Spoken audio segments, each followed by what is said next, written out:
ગુજરાતમાં કોંગ્રેસનું રાષ્ટ્રીય અધિવેશન યોજાશે।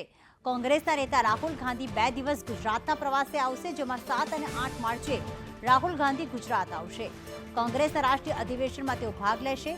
પોલિટિકલ અફેર્સ કમિટીની બેઠકમાં પણ ભાગ લેશે। પ્રમુખ, પૂર્વ પ્રમુખ, વિપક્ષના નેતા સાથે બેઠક કરશે। વિવિધ સેલ ડિપાર્ટમેન્ટના હોદ્દેદારો સાથે પણ બેઠક યોજાશે। તો ધારાસભ્યો, પૂર્વ ધારાસભ્યો સાથે પણ બેઠકનું આયોજન કરવામાં આવ્યું છે। ગુજરાત કોંગ્રેસના કાર્યકર્તાઓ સાથે પણ રાહુલ ગાંધી સંવાદ કરશે।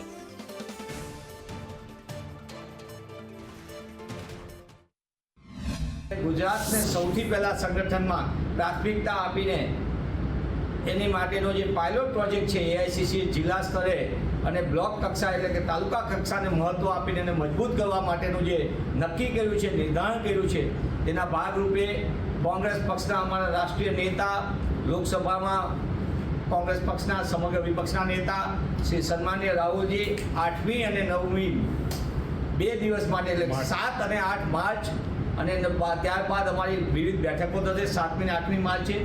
આ બંને બેઠકોની બંને દિવસની અંદર કોંગ્રેસ પક્ષના અમારા પ્રદેશના આગેવાનો, વિવિધ જે મહત્વના આગેવાનો છે, પોલિટિકલ અફેર્સ કમિટી તેની સાથે વાત કરશે।